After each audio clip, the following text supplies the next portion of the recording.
Golekane kok cah enom kok sing tuwa-tuwa ngene. Aneh ora penak ayu, aku kepengin golek sing enom nek ngene. Ora penak sing tuwa, aku pengen golek sing enom. Iya kok tak golek-golekno, Nduk. Iku lho, sing enom lho, wis sampe pamitan ngono. Iya dilanjut sayang, yuk langsung aja dipanggil dulu bersama Jeng Sari Mustika. Ya kembali diputer bareng Wahyu Manggolo. Oke sayang, diaturi apa sayang sing rancak lagune ya? Sing rancak yuk. Heeh sayang, dangdutan apa campur sarina no? Dangdutan ae. Dangdutan ae. Weton kok mentele kok ngene. Ayo, apa sayang lagune? Keong resin ya. Walah nyekel keong. Jalukane kok keong. Potong ames koyok keong, lagune malah keong. Justru iku ya. Justru apa? Golek bola yo. Jaluk dijus karo cahiku. Ora yo, ngempuk sik. Aja Bang Bayi. Ora apa-apa anakku lanang yo le. Aku mbok apa oleh-oleh kok iso. Saya tembang keong racun bersama Ceng Sare Mustika. Yo kene maju, Nduk. Nah, kene dulur lanang lah. Salim rapopo. Kene sayang, jaluk disalim ngono kok yo. Monggo Mas, langsung ditanjep. Yo keonge Wahyu Manggolo siap. Goyang lagi bersama-sama artis-artis Wahyu Manggolo. Sik.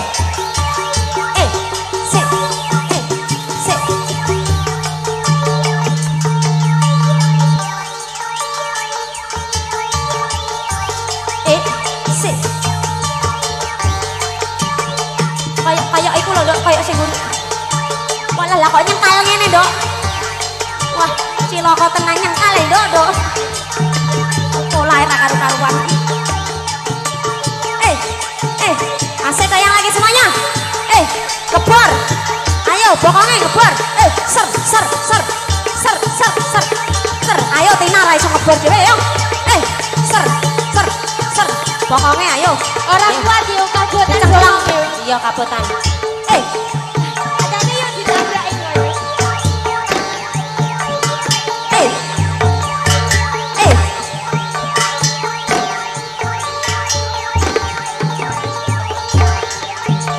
Ayo goyang lagi.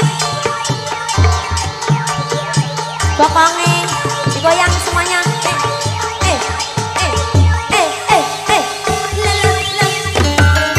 Goyang lagi semuanya bareng Wahyu Manggolo.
durung nyanyi mau nak.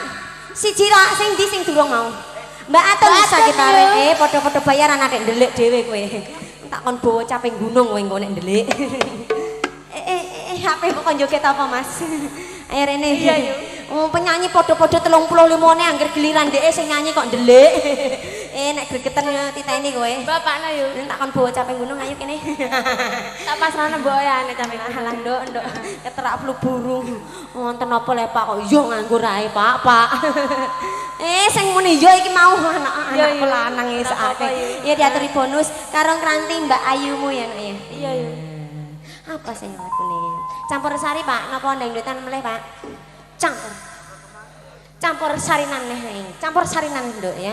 Sing penak apa Nduk? Apa yo? Apa Nduk? Ya malah bingung napa Pak? Jambu alas Pak. Wah cocok Pak ya. Ayo jambu alas yo. Jambu alas Pak. Ya Allah Gusti le Pak. Ngene ketemu anak-anake pisan ngene kok ora metu le bose iki piye bose? Kok brengose tok sing kandel ngene le yo. Ayo Bos. Ora ndek duit tak yo. Ya Allah Gusti. Ya Allah Gusti. Mas, pasaran mulaan besok payu piro Mas? Model ngono iku lho. Wah ya Allah Gusti. Yo, gawe ning lantok ae. Ya Allah Gusti pancak are ngene. Alah Kang Suwaji sakake kok Nduk. Besok pasaran mulaan payu piro yo? Payu 50 embu payu ora. Ayo mangga jambu alase yuk pamundutan saka bapakku. Yuk. Agek dirogono sawerane Nduk. Iya yo. Nang ae Nduk. Ya Allah Gusti. Ngalen ning mburi Nduk nek ngantuk gen ra ketara kok iso. Ape nyekel jamune ledek kok iso ngene ayo ya direwangi uter-uteran ngene yaiku kok. Ayo, mangga. Iya, engko ning mburi karo aku. Iya, nggih, alah yo. Ayo mangga. Sanduk turutilah, yo. Se.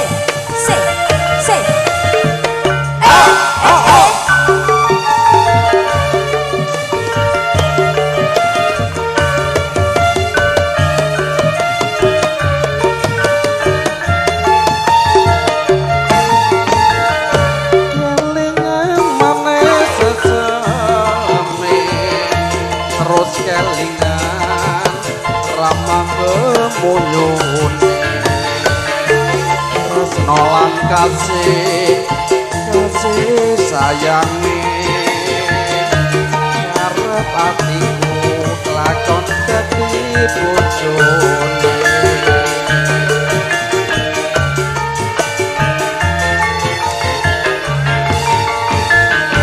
sayange wis duwe bojo nanging aku wis kadung tresno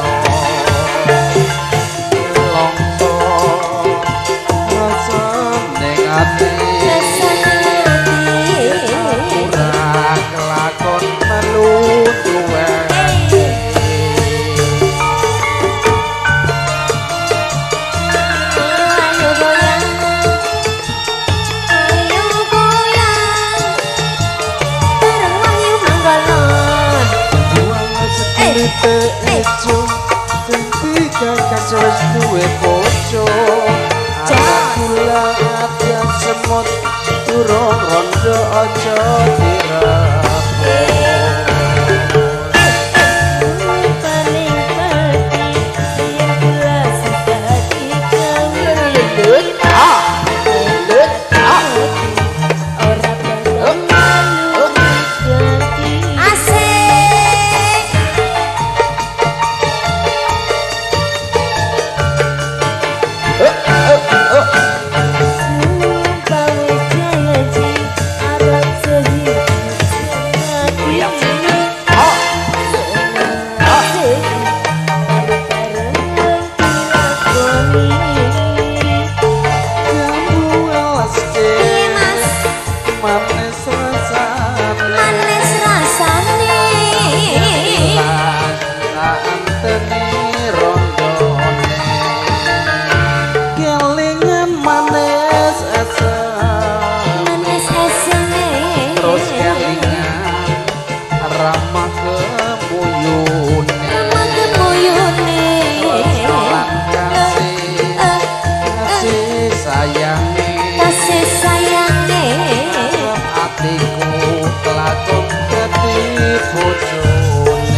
durung rondo aja dirapuh.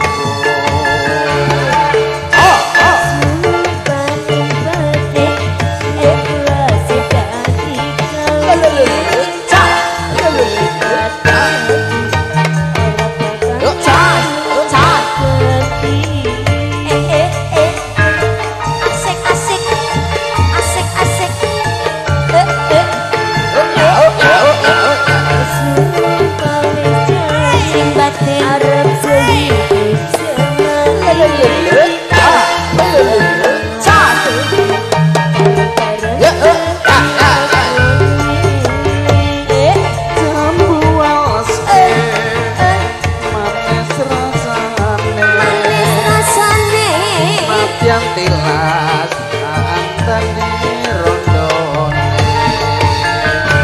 kelingan manis seseme terus kelingan ramako muyune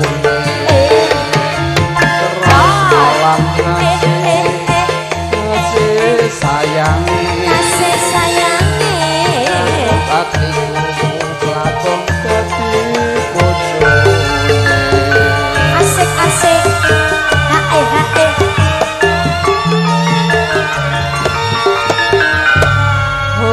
sayang jam 12 wis diaturke karo panjenenganipun bapakku sing bering sing kandel barang diundangno jambu kok terus ngantuk ngono sampun nggih Pak nggih kersane lampahanipun anu nggih Pak nggih ngantos mangke rampung nggih Pak nggih nganu ben lakone ya tuntas ya Nduk ya dagelane ya bendang metu sampun nggih Pak nggih matur suwun pun marem niki pun do nyanyi kabeh nggih Pak ya kene Nduk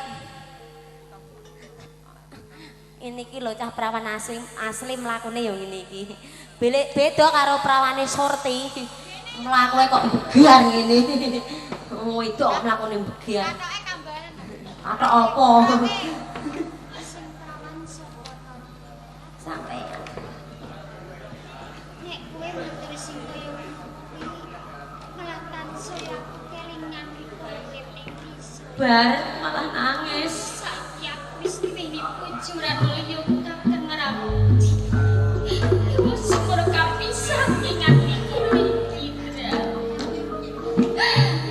kaya urip kutan wonten kesempatan kucur kelakon selawasang bakal pisan marang kucur sing tak tresnan malah yo nduk apa padha karo ngelingke karo Mbak Ayu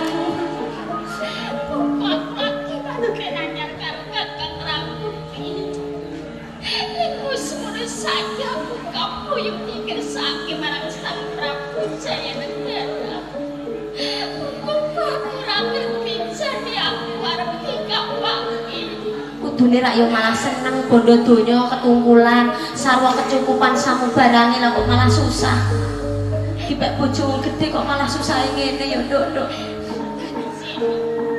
Biar kamu jangan musuh kebaikan dengan kamu lihat nangis rasa kurang suka sing saudara berkurang bisu ngelakoni kamu tahu lagi barang sang Prabu Jayanegara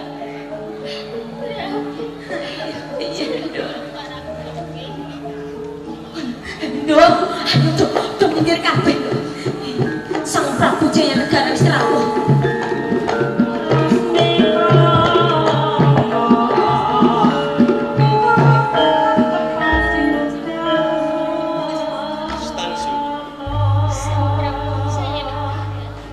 sajroning sliramu cumandha ana ing taman kapompongan kini sliramu tansah tawang-tawang tangis bingung yen kula badhe nglampahi sang Prabu cek kula kedahipun nyambut damel menapa mongko dawuh pensiningan ra susah nyambut gawe raos bingung ati kula lajeng kersanipun menapa sang Prabu sliramu rasa dadak bingung niatku nyondhokake kelawan sliramu ning taman kapompongan aku ngendika yen to sliramu rasa dadak rekoso ora sandadak sliramu nyambut gawe kang abot. Cetane sliramu supaya gelem mong kladeni kelawan aku. Pangapuntenipun inggih ngagem Sang Prabu. Menawi sakmenika tepun kula latus dumateng Sang Prabu Jayanegara. Menawi dinten menika kapeksa kula dereng saged lelados. Saestu Sang Prabu. Kene apa witan nganti pungkasan pawangsulan mung durung bisa nglakoni kladeni kelawan aku. Coba niat-atiku mung kepengin ngentasake lawan jurang kasengsaran. Yen kowe mung mligi tedhak lawan sing garwamu ya ora. Aku bisa mesthekake selawase kowe bakal urip kang ngrekoso. Becik kamu wis bisa mung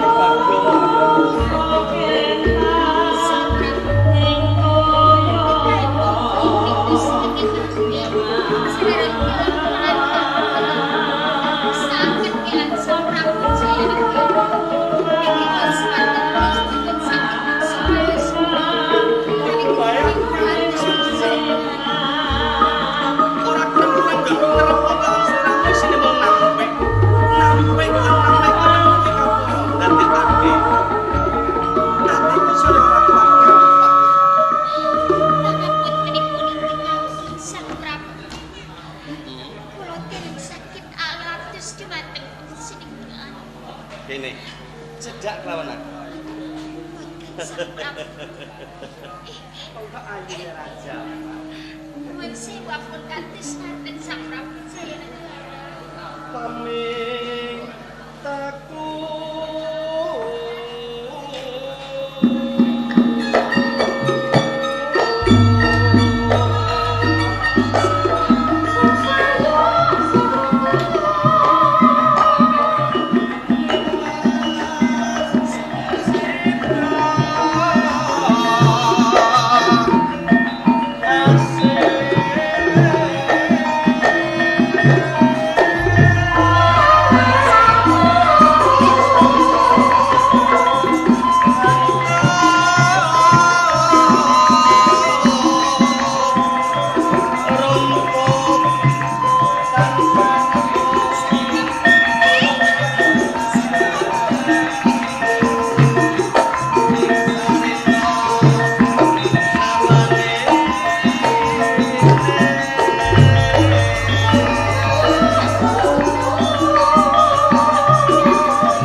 duweni panyuwun apa? Aku bakal ngudanani kelawan sliramu. Boten Sang Prabu. Kula mboten nyuwun menapa-menapa. Kepiye? Kula mboten saged meksa raos kula sang. Cetane kowe kepeksa nampik lawan panjenenganku ngono apa? Tiwas sing saben dina aku kerepok lawan sliramu babar pisan ora luluh atimu gelem ladi lawan panjenengan ingsun. Ewa dene saya ngeledo lawan panjenengan ingsun. Apa kelakon kowe bakal tak perwasa iki sapa sing bakal sabela lawan kowe Sitansu? Kepiye? Tak perwasa.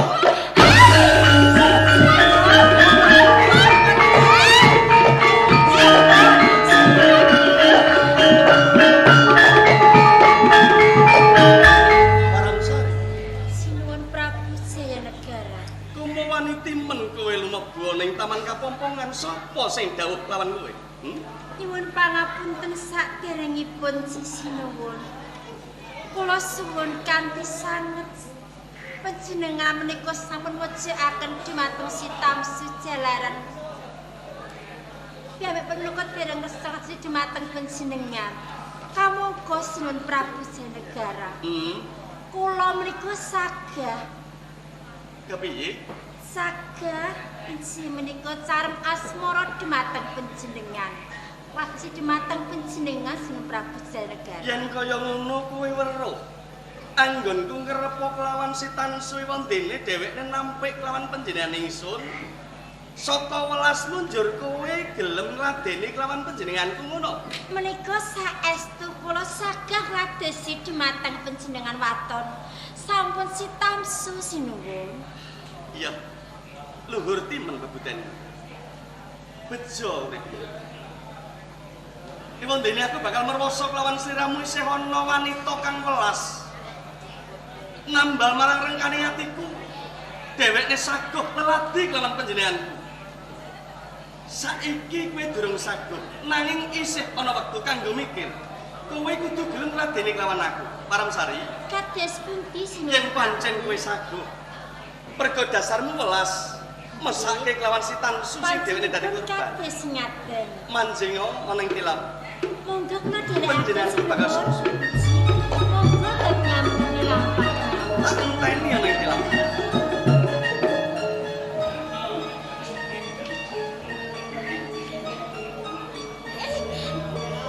Sampun ta Sinuwun.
Tansu. Paramsari. Belum. Paramsari lunga.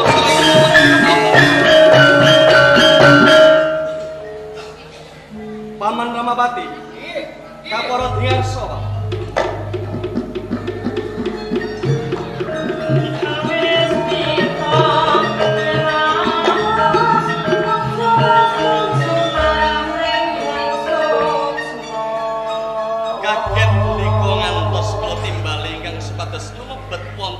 Salebetipun Taman Kapompongan. Babar pisan boten mangertosi menapa lepat kula Sang Prabu. Katuran mriksa. Waram Sari lan Sitansu kesah saking Taman Kapompongan. Menapa pancen sedaya kula saking iguh partikelipun Paman Ramapati? Untuk dalam sewu Sang Prabu. Si Tamsu Warap Sari sampun boten wonten ing dalem kaputren. Leres. Waduh cilaka. Cilaka. Derajat kodhok. Derajat kodhok. Nggih. Diunggahno ning meja kok melorot ning peceren. Mbok menawi menika saking reka dayanipun Paman Ramapati. Ngleledha dhateng manah kula menawi sampun kayuyun dhateng wanita ingkang dipun pameraken dening Paman Ramapati. Kula saben dinten tansah kekes anggen kula menggalih dhateng wanita kala wau. Satemah kula saged pejah gagang aking mikiraken dhateng wanita ingkang dipun pameraken dening Paman Ramapati. Nggih, Sang Prabu. Pidana menapa ingkang badhe kula tampi saking panjenengan. Awit jroning manah kula mboten wonten ing ujug kepengin natoni dhumateng penggalih panjenengan. Malah kapala kula kepengin ngremenaken dhumateng penggalih panjenengan. Ewa dene Si Tamsu kali Warap Sari kok ngantos kisah saking dalem Kapompongan. Cetha menika pawungan ingkang boten purun dipun munggahaken dhateng derajatipun. ngendika ngaten ugi saged. Namung kemawon Paman Ramapati. Sampun boten kiat ngampah anggen kula ngampah dhateng hartaning kanapson. Jalaran wanita ingkang ayu, endah, sulistya ing warna. Mongko menika ingkang saged ndudut dhateng raos kula.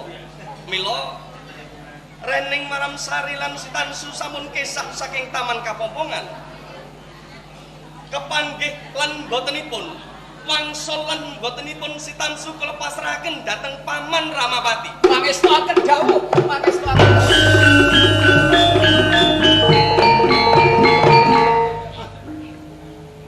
Paman Ramapati, Paman Ramapati. Wangsul tanpa nganti dhateng Sitansu. Pidana menapa ingkang badhe kula patrapaken dhateng ndika, Pak?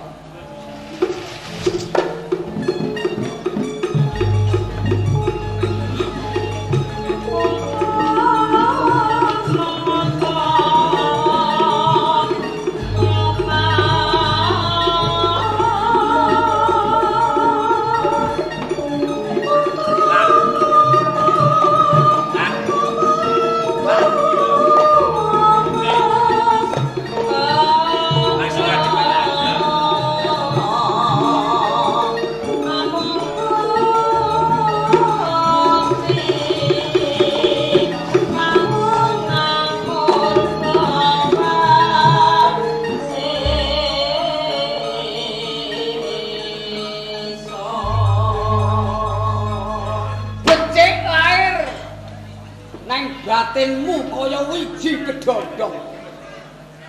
Kowe deku-deku ning pengarepanku. Nek yen aku mungkur, kowe jejeg cengelku. Rasemi. Aku takon karo kowe. Kowe krungu kabar apa? Kabar napa? Lah kowe krungu kabar apa ora Rakuti? Ora krungu. Aja kaget kowe. Sesuk-esuk tabuh 8 kowe arep digantung ning alun-alun.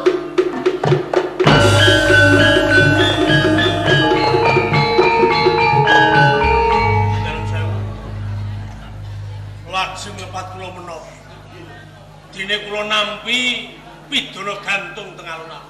Mongko kula niku sampun bekti kalih Sang Prabu Jayanegara. Wiwit ngenani bab kanuragan kadigdayan, tenaga kula luwih-luwih bojo kula mun kula pasrahke kanthi ikhlas ing manah. Kok kula salah? Luput kula pundi Gusti Ramapati? Ngene iki pancen kasunyatane kowe wis pasrah karo bojomu kok aturake ning ngersane Sang Prabu. Nang ngertenono Rasmi Rakuti bojomu wektu dina iki minggat saka Taman Kapompongan. Minggat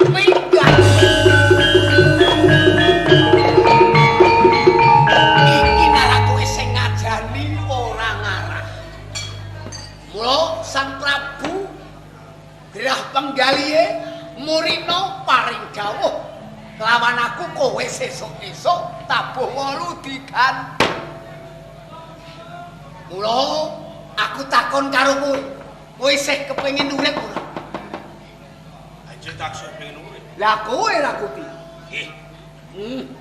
Nak kowe kepengin urip, aku duwe cangkriman. Wiwit saka kowe. Rasmi cangkrimanku. Kowe upamane diketok tanganmu karo diketok sikilmu, kok pilih ndi? Ketok tangan kali ketok sikil. Heeh. Kula pilih diketok sikilmu. Sebabnya mau kok pilih diketok sikil? Dasar kula maton. Najan kula pun boten duwe sikil, uger kula duwe tangan, kula saged nyembah kalih Sang Prabu Jayanegara. Menika bekti kula. Bagus. Ya bagus. Lah kowe rakuti tanganmu diketok, sikilmu diketok. Kok pilih ndi? Kula pilih tangan kula diketok, sikil kula ugi diketok. Lho. Lah kok kaya ngono? Nggih. Sinaosa kula mun boten duwe tangan, kula sampun boten duwe sikil. Nanging kula duwe ati. Jalaran dununging bekti menika boten jalaran kula nyembah. Boten jalaran sikil kula jumangkah. Nanging dununging bekti menika wonten ing ati. Sinaosa tangan putung, sikil kula putung. Nanging awawaton ati kula saged bekti wonten ing ngarsa dalem Sang Prabu Jayanegara. Nggih menika ingkang sinebut bekti ingkang sejati. Bagus, atos tenan atimu kaya watu karang. Rakuti. Yen pancen kaya ngono, aku dawuh karo kowe amrih kowe slamet. Isih urip. Aku borong karo kowe Rasmi. Bojomu Warapsari kudu mati saka tanganmu.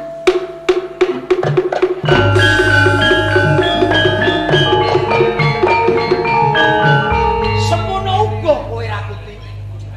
Bojomu Sitangsu uga mati saka tanganmu.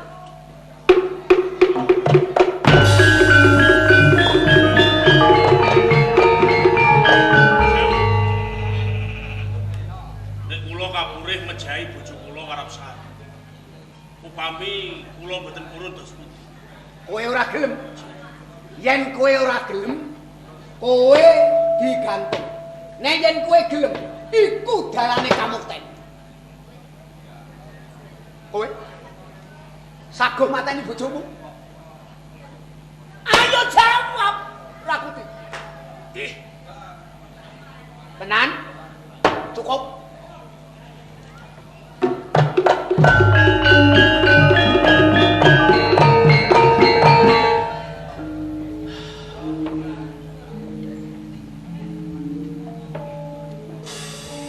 Piye? Ana dawuh kaya ngene iki miturut kowe piye? Malah kowe guyu. Apa tegese guyumu iki, Rasmi? Mbok menawa jroning atimu tuwuh pitakonan. Genjote Sang Ramapati paring dawuh antarane aku lan kowe. Nek aku ora nindakake kewajiban iki kang tegese bojoku Warapsari ora mati. Aku sesuk-esuk dihukum gantung. Nanging yen Warapsari mati, aku mukti wibawa. Terus mula saka kuwi, Rakuti, gandeng biyen aku lan kowe wis legawa masrahke bojone dewi-dewi minangka pisungsum ngersa dalem Sang Prabu Jayanegara. Aja nganti mandheg semene. Awak dhewe nampa hukum gantung. Luwih becik bojone yo dipateni.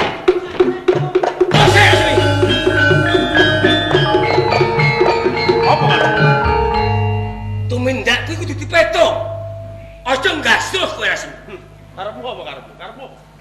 Kowe iki menungso. Tumindak apa wae kudu kok dasari nganggo rasa. Aja ngasruh kowe. Coba aku takon. Wiwit kowe ninggalake desamu. Kowe golek kepenak. Bener. Lumrahe. Kepenak sing tok rasakake. Kowe lumeber marang wong-wong sing cedhak karo kowe. Upamane kowe ndek bojo, kepenak kowe, kepenak bojomu. Upamane kowe duwe anak. Kowe dadi prajurit iki sing mbok golekno sapa? Anakmu. Ben melu ngrasakake seneng, jalan kowe dadi wong sing mukti. Upama kowe ora duwe bojo, upama kowe ora duwe anak, paling ora kowe kudu iso nyenengno keluargamu, wong tuamu. Rasemi? Iya, piye ra? Kowe iso kaya ngene. Iki korbanmu ora sithik. Korbanmu wis gedhe. Ing atase bojomu mung isine suguh nafsu biraine jaya negara. Kaya ngono kuwi apa kowe ngrasakake? Sepiro panalangsane bojomu ing atase pisah karo kowe njur leladi karo wong lanang liya. Mulane kuwi timbang kowe dadi prajurit nanging korbane siji. Bojomu kudu dilangkai wong liya, saya kowe kon mateni bojomu dhewe. Kaya ngono karo kok tindakake. Kowe iki edan apa waras? Oh, cukup. Rakuti. Kandamu wiwitan ning pungkasan. Tenane aku wis mudheng perkara. Ning kowe kudu eling. Tetembungan wewangsane para sepuh. Gegayuhan kang sampurna kuwi kudu ngliwati panggodha lan pangrencana. Nanging kabeh aja ditampa ganti nelongso. Kuwi mung coba. Menungso duwe panjang. Yen ora dijangkah ora bakal kelakon. Senajan to mawa korban ibarat bojo, anak, waton mukti wibawa tak lakoni Rakuti. Asmi.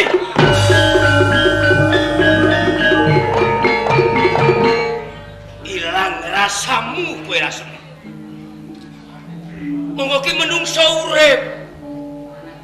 Kowe iso diarani urip mergo kowe duwe rasa. Yen kowe ora duwe rasa, guna apa kowe urip? Rasmi. Atimu wis katutup nafsu angkara. Satemah kowe lali karo keluarga, lali karo bojo. Ya, monggo kuwi hakmu. Yen kowe iso mateni bojomu, nanging aku ora bakal bisa nglakoni kaya kowe. Aku ora bisa.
Ora bisa urip kawan.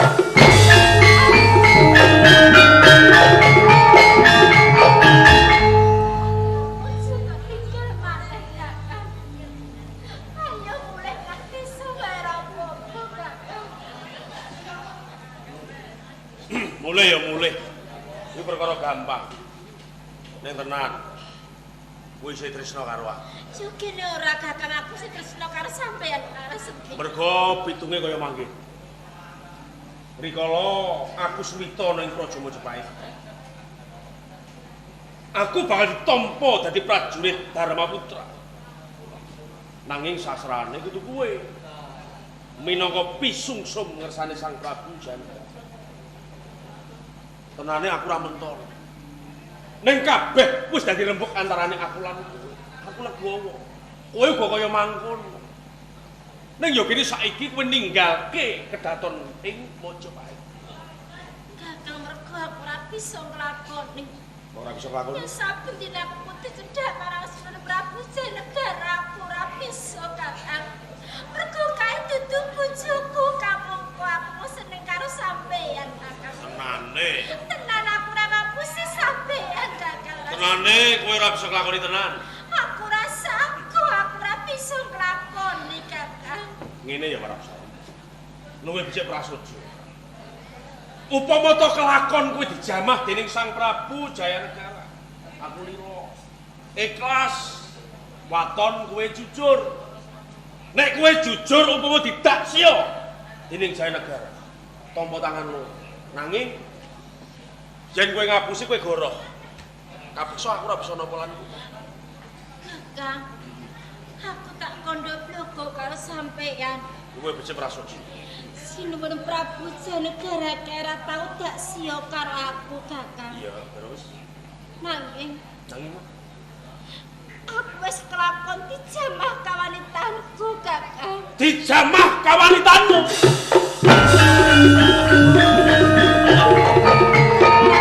Kok malah sampeyan seneng tuh, Kakang? Ora apa. Kok malah sampeyan bungah? Sing tak karepno nek kowe kandha jujur, kowe walaka. Iki marem ati. Ilang tetrawangan samubarang kang dadi ganjelaning ati. Sampeyan ora duweni rasa ati loro. Ora. Semono sing mriki ora tresna marang aku, Kakang. Aku tresno karo. Sing nyatane, Kakang. Bareng aku kelakon diposo di sini Prabu Janegara. Sampeyan kulilo, sampeyan trimo, Kakang. Ngene. Nggonmu nggagapi perkara iki aja mung sakeplasan. Senajan tok aku mesem guyu tata gelar lain. Ning batinku pingket. Ngerti apa? Tatune raga kuwi kena ditambani. Nanging yen tatune ati kuwi digawa nganti tumekeng pati. Iki duwe eling para Kakang Rasmi. Tapi ora usah digagas sing baku, Kakang. Yen sampeyan tresno karo aku ayo mulih. Urip nang desa aku rilo aku ora apa-apa cedhak karo sampeyan, Kakang Rasmi. bola-bali aku wis kandha karo kowe. Perkara kuwi gampang. Mulih gampang. Ayo ta mulih saiki ra apa-apa, Kakang. Nenggo sik. Isih ana ganti ganjelaning ati. Apa sing tak karepake? Kudune kowe jujur. Aja kowe ngapusi. Aku ora ngapusi sampeyan, Kakang Rasmi. Saiki aku tak takon. Jawaben kanthi jujuring atimu. Aja nganti perkara iki tok tutup-tutupi. Mergo nek nganti kowe ngapusi karo aku, sing tuna dudu aku. Nek kowe Aku ora bakal ngapusi sampeyan. Coba takono, Kakang, Ora usah takon nangis. apa sampeyan? aja nangis sing wis ya wis ya. Aku tak Kakang. takon. Iya. Gone ngeloni Jayanegara kuwi ping pira? Kok perkara kuwi wae to sampeyan takon ngene takon. Nek kowe jujur aku marem. Tenang. Iya. Mung pisan tok kok, Kakang. Pisan roh? Pisan tenan pisan. Yakin? Yakin lho, Kang, tenan mung pisan tok. Pisan apa pindho? Pisan, Kakang. Pisan apa pindho? Pisan. Pisan apa pindho? Iya, pindho. Ah, ngono. Kowe jujur aku seneng. Lho, kowe iki ateges wong wedok sing lempeng jujur lho ngono lho. Ayo Nan. Aku ora nesu. Aku iki wong lanang sing tabah. Lho tenan iki. Tenan Pindho. Iya pindho Kakang pindho kuwi pindho tak lho Kakang. Pindho apa ping telu? Pindho kok iso mojoke aku ta sampean kuwi. Pindho apa ping telu? Pindho. Lah, terus terang bae. Tenang. Pindho apa ping telu? Pindho apa ping telu? Iya telu Kakang. Ping telu. Ha iya ping telu. Padane wong iki. Kakang. Kakang Lasemi. Jane ya mung pisan. Ning tanduke ping pindho. Dadi pisan, tanduke ping pindho. Dadi telu ya? Iya. Telu apa papat? Ora to Kakang mau kuwi. Telu apa papat? Ora mung telu kuwi tok. Aku tenan Ngapusi lho. Sampeyan aku. Nek kowe ngapusi, nek kowe jujur, aku mau nampa karo kowe. Apa aku kurang jujur Kakang? Aku jujur tenan. Lah ya aku takon ping telu apa ping papat? Ping telu. Telu apa papat? Telu tenan Kakang. Ping telu apa ping papat? Ping telu. Telu apa ping papat? Iya papat. Heh?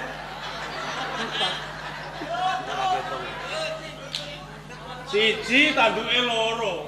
Tambah siji papat. Matene wong. Beke iku lho ngono. Siji tanduke loro tambah siji papat.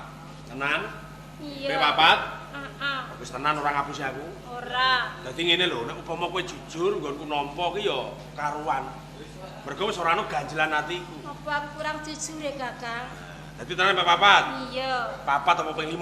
Ping papat. Papat apa ping 5? Papat Kakang. Jujur lho. Jujur. Papat apa ping 5? Ora ketung. Ora ketung. Wah. Mateni wong iki. Dadi ora ketung. Kuwi tenan. Iya Kakang. Gone seneng karo kowe, gone kelonan karo kowe ora ketung. Kuwi tenan. Tenan Warapsari.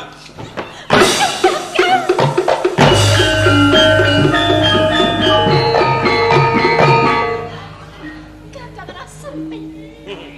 Lumutku apa Kakang karo sampeyan? Dosaku apa karo sampeyan Kakang? Sik takon. Kabeh iki tak lakoni mergo aku tresno karo sampeyan. Aku percaya. Kowe jujur. Aku wedi kelangan sampeyan Kakang Lasemi. Ya krana tembung kuwi mau ana sambunge karo Cahya Negara. Aku pinget. Ning ora dadi apa. Mergo aku nglakoni kaya mangkene. Aku mentolo karo kowe. Mergo aku kepengin mukti. Nek kowe ora mati, aku sing digantung ing alun-alun. Kakang Lasemi. Ono. Dadi mung kuwi to Kakang. Sampeyan tan pangkat tan derajat teko marang bojo. Mentolo marang aku Kakang. Ora apa-apa. Ora apa-apa. Ngelingono Kakang sampe lunga nang desa karo aku. Butuh wong golek urip. Mung kepengin menake aku ning kasunyan.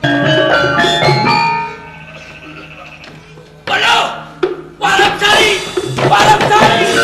Warapsari!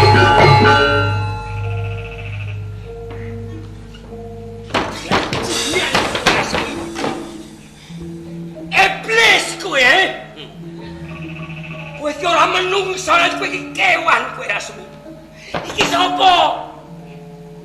Iki sapa Rasmi? Bojoku.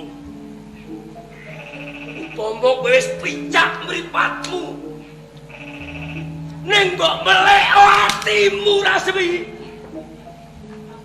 Apa to gunane kowe mukti nanging kowe ancik-ancik batange bojomu. Kaya ngene iki kowe ikhlas. Kaya ngene iki kowe ikhlas. Menungso apa kowe kuwi Rasmi?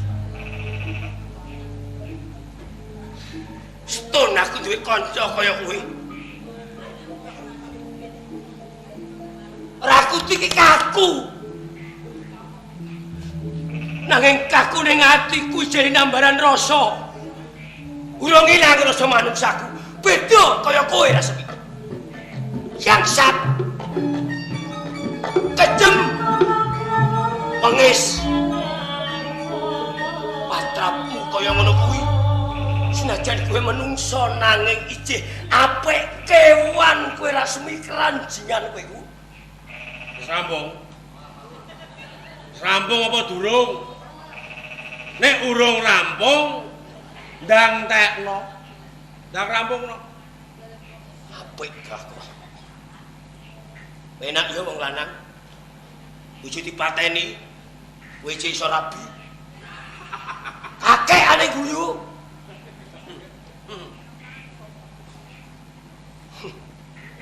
Monggo kuwi hakmu.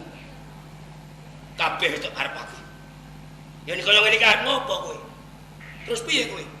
Lega atimu mergo kowe netepi dawuh, kowe slamet, ora sida digantung, mergo kowe kelakon mateni bojomu Warapsari. Ngono. Kowe wong mikir awakmu dhewe, kowe ora iso mikir, ora iso ngayomi karo bojomu. Ning ndi sumpahmu nalika kowe ngepek bojo karo Warapsari? Coba. Kianat kowe. Wis apa urung? Wis apa urung? Upama tak bacana tanpa guna. Atimu ki digawe saka watu apa?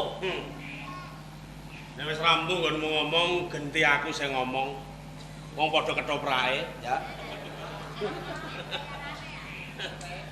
Ngene ya. Rakuti. Tembungmu wiwitan nggo pungkasan ora ana kegesek. Bener. Kowe ngelingke karo aku. Aku salah. Salahmu kowe bojoku mergo aku mentol. Ning nuwun sewu. Dawuh kang pungkasan lumantar Sang Ramapati. Nek kowe karo aku ora mentol karo bojo, sesuk-esuk dihukum gantung. Kadang aku sindakake bojoku mati, ora masalah. Aku urip kepenak mukti wibawa, ngrenteni wedokan pira wae kelakon. Cukup. Badange bojomu go mulih. Cukup. Ora sudi. Iki jenenge Jerbasuki mawa beo. Beane tiba bojoku, basukine aku, muktine aku. Kowe arep mateni bojomu karepem, ora karepmu.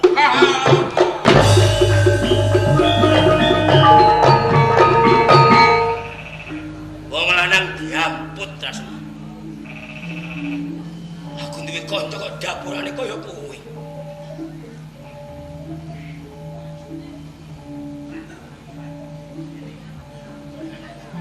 Warapsari mati. Rasmi slamet. Ora sida digantung karyaku. Karyaku kudu mateni Sitanus. Ora. Senajan aku dimati, nang aku moh kelangan Sitanus. Apuraning bojomu Warapsari. Mergo bojomu wis ilang rasane. Kakang.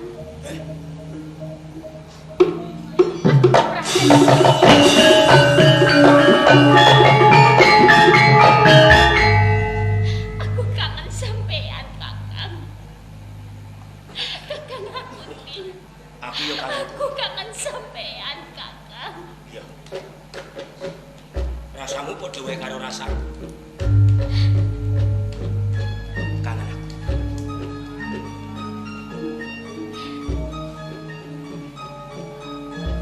Aku nelakake ke dinding Panarimo, Sitanus. Dene sucining tresnamu jeh utuh. Aku bombong duwe bojo kowe. Aku bombong. Kowe lilo korban kanggo aku. Sapa to sing ora seneng dadi prajurit Dharma Putra ing Majapahit? Coba sawangen aku. Coba sawangen bojomu. Aku wis beda Aku dudu Rakuti sing urip ana ing desa kae. Nanging aku saiki prajurit Dharma Putra Majapahit. Aku lalani. Kabeh kuwi bisa kelakon jalaran saka pangorbanan.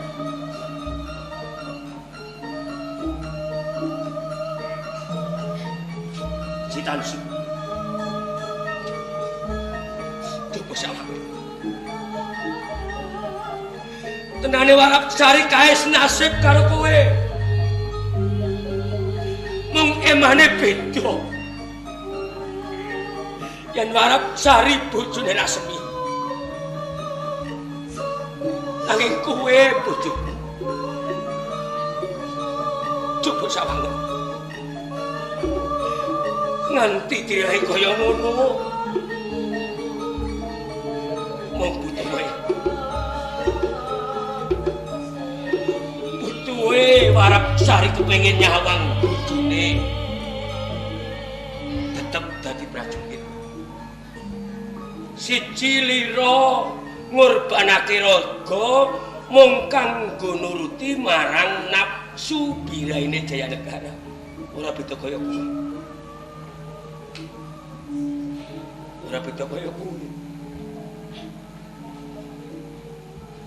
Kowe tresno aku. Jawab sing tulus. Tresno sampean. Tresno!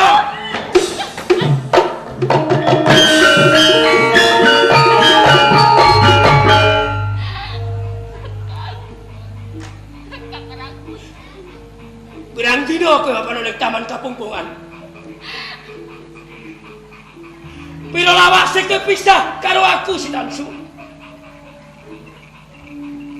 Apa kowe bener Jasuti?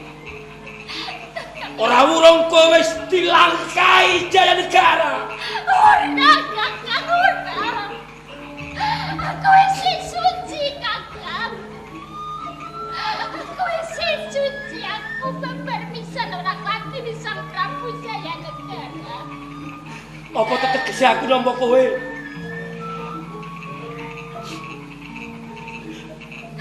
Apa to bombonge atiku? Aku nampa kowe maneh. Sawetara kowe wis ora utuh. Ibarate kowe sego putih sing wis kecampuran krikil. Upamane tak pangan jalari ngeres. Kula ora ketan nyiksa rasa. Bali ning taman kapungpungan. Latenono Jayanegara Sitansu. Latenono.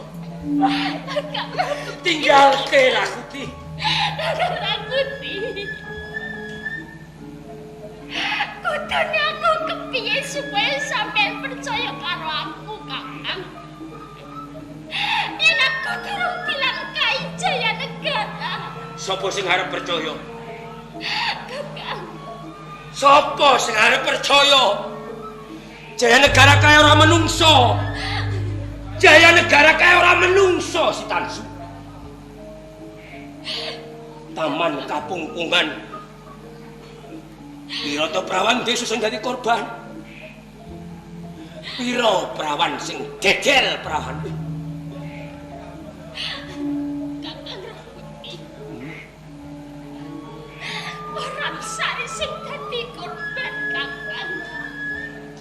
Aku ngerti kaya apa warap sari kuwi nglabuhi marang aku. Kakang, umpama ora ana warap sari kelakon aku lagi kapeksa marang Sang Prabu Jayanegara. Nanging sebelah bola pete warap sari.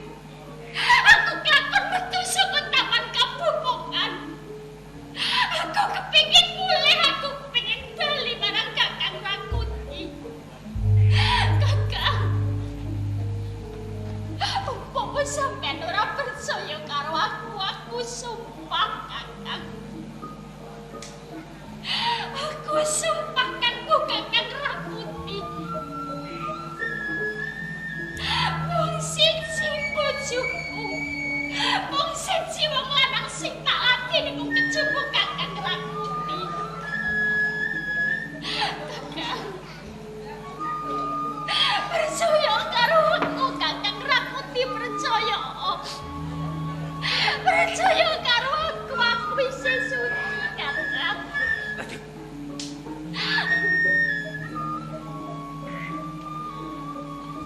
Tenan. Kowe urung didemeni Jayanegara. Durung Kakang.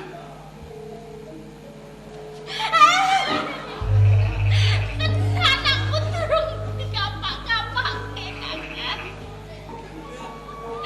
Sakyayu mulih Kakang urip bareng karo aku. Aku lilo waton sampeyan ora ngabdi Sang Prabu Jayanegara. Bareng besanipun Cukup. Iya. Iya aku percaya. Aku percaya karo kowe.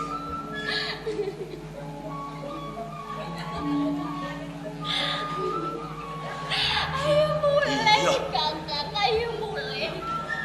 Sumpah, Oh Kakang. sambil meledet kowe urung didemeni. Isya Kakang.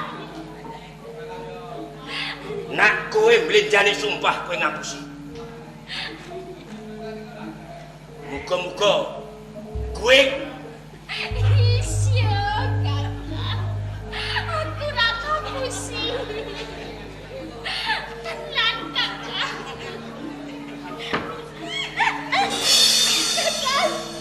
Kakang Rakuti.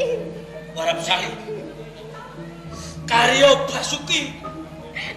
Bojomu tegel karo kowe, ning aku ora. Aku ora.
Cara kucing kowe celudak Jayanegara.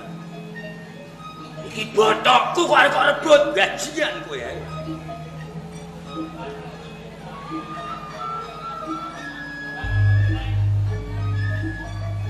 Nanging bingung aku. Aku dihadepake dening rong perkara sing angel tak rampungi. Yen aku ora mateni bojoku aku digantung. Ning nak bojoku tak pateni. Aku terus kudu piye? Mengko yen aku tegel karo bojoku mesti aku diwelehno karo Rasemi. Mateni wong.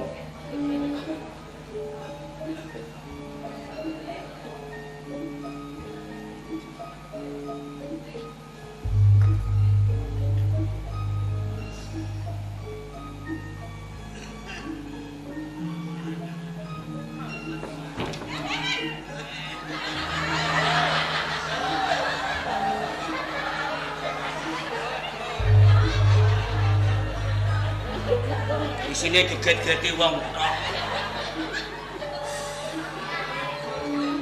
Aku terus harus bagaimana?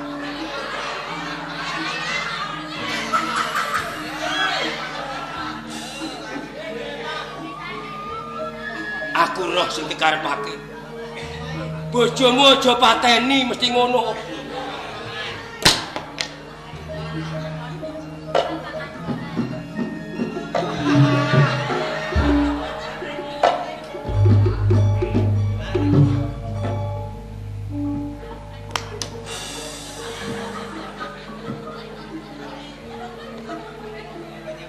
macem-macem kowe.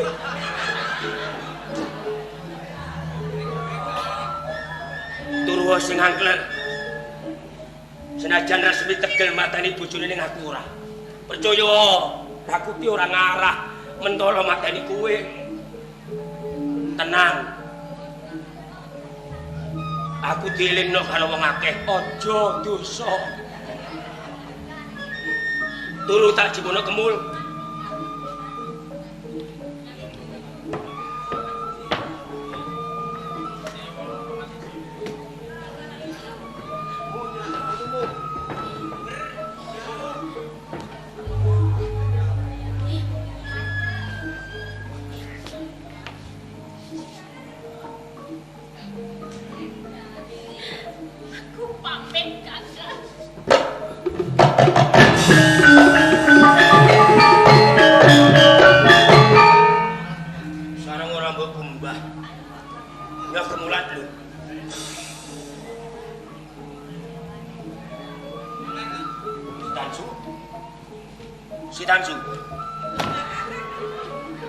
Si Tansu. Ngapusi aku kowe. Loh. Patmayoni ning ndi? Si Tansu. Mateni wong iki. Si Tansu, bener.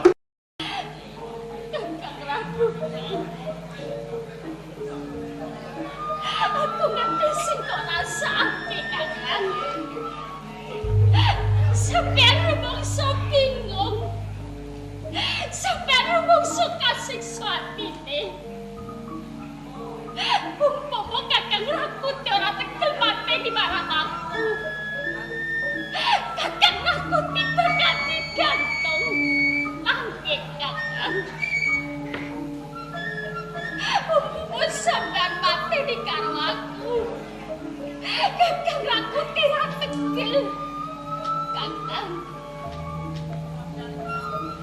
Tak bukti sumpah kurikala semono, Kakang. Urip lan patiku mung kanggo Kakang Rakuti. Kakang Rakuti. Susah sampeyan mateni aku. Ora susah sampeyan kangelan mateni karo aku. Urip lan patiku mung kanggo Kakang Rakuti. Kakang. Kakang Rakuti. Kanggo kamulyane uripmu. Mengkone sampeyan dadi manungsa kang kacin kelingan. Aku lilo dadi korban, Kakang. Aku lilo, Kakang. Muga-muga sapati kuwi mengkone. Sampeyan gayuh kamulyan. Kakang. Kakang Rakuti. Tansu. Aku.